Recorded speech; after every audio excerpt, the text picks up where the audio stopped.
Together, growing in faith, changing communities. Thanda zami lezi ezimbalwa engifisa ukuzenza engifisa ukukhuluma ngazo eyokuqala kwasekuseni ngovivi uMagdalena wasuka la ehleli khona wabheka ethuleni kwakusemnyama kungabonakali. Kunenkonzo yokuqala engifuna ukuya kuyona, inkonzo yokuqala ndibuka uMagdalena evuka ekuseni kumnyama kodwa eya ethuleni likaJesu. Ubani uMagdalena, ubani uJesu empilweni yakhe. Kuningi uNkulunkulu akwenzile empilweni yalomama. Kuningi uNkulunkulu akwambulile empilweni yalomama.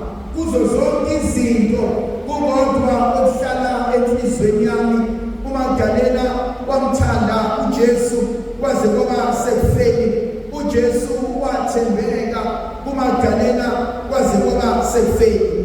Kunale nkonzo uNkulunkulu ayivusayo empilweni yami, kunale nkonzo uNkulunkulu ayivusayo empilweni yakho.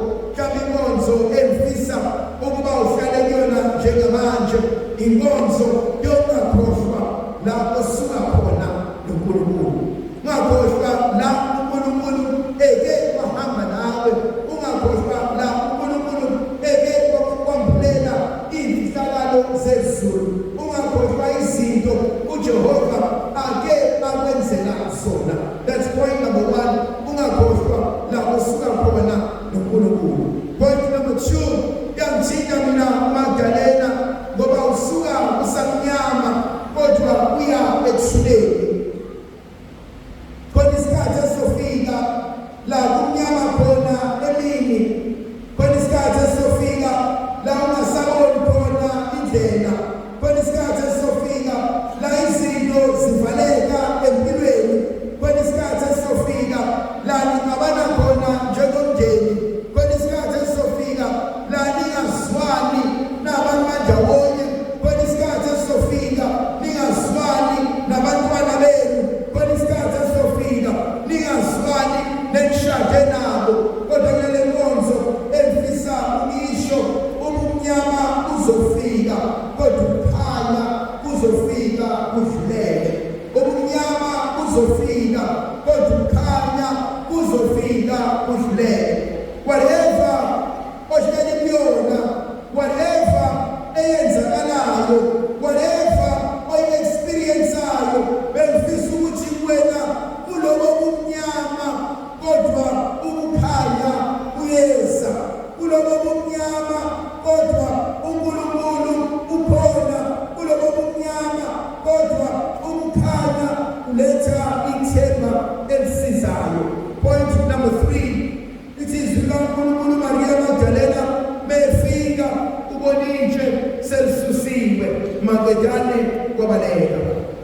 Kunalento engithintayo, uMaria Magdalena meya ethuleni uyokhala, meya ethuleni uyofuna induduzo, meya ethuleni uyofuna impendulo, meya ethuleni uyohlanganyela noJesu. Kodwa uma sefikile ngasekho siyabaleka, uma sefikile ngasekho akasakwazi ukuhlala, uma sefikile ngasekho usagijima uyoceba, usagijima uyobika. Nanti kuze ufuna ukuya kulona. When darkness comes, when difficulties comes, when confusion comes, do not run away. Ngabaleki mayibalekela into ongenzela uNkulunkulu akusindise ngayo, mayibalekela into ongenzela uNkulunkulu akudumise ngayo, mayibalekela into ongenzela uNkulunkulu abusise umndeni wakho ngayo, mayibalekela into ongenzela uNkulunkulu aphelelise izinto empilweni yakho nabantwana bakho. Elinye iphuzu elingithintayo ezandleni zami, uMaria usuka elileni uyabaleka uyoxoxela uPetrus noJohannes. Kodwa bebatshela uJohannes noPetrus ababalekeli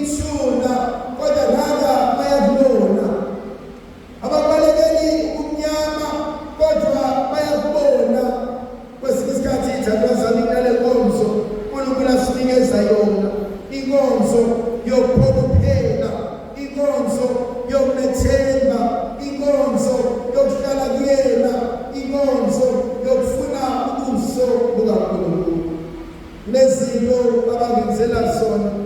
Uyagijima igedle enjalela uPetrus, uyagijima umfana omncane uJohannes, kodwa uPetrus amandla ayaphela endleleni.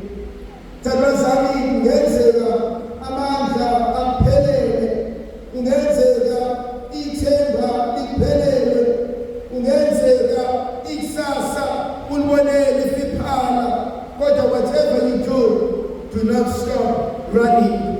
If you cannot run, do not stop walking. If you cannot walk, do not stop slowing down. If you cannot slow down anymore, do not stop crawling. Whatever you do not stop until you are fingelela la uNkulunkulu ekuzela khona. Kulale nkonzo uNkulunkulu angenzela yona. Mangibona ikhehle uPetrus selikhathala, ngibona uJohannes emdlula, kodwa uJohannes mefika uyamlinda umnikazi womsebenzi. uJohannes mefika uyalinda ikhehla eluPetrus kubona konke. Baye bathi abazikangcono, do not drive and leave your life behind. Do not rush and leave yourself behind. Do not overthink and leave yourself behind. Do not overreact and leave yourself behind. Ngoba konke okwenza ngehaba ngelinye ilanga kuyokulimaza. Konke okwenza ngenhliziyo ngelinye ilanga kuyokulimaza. Konke okwenza ungacabanganga ngelinye ilanga kuyokulimaza. Uzologcina elithikayo lithi izwi likaNkulunkulu wafika, uPetrus walunguza wabona, wafika uJohannes walunguza wabona wakholwa. Whatever you do, don't lose your faith in God. Because it's in Tanzania, what it is.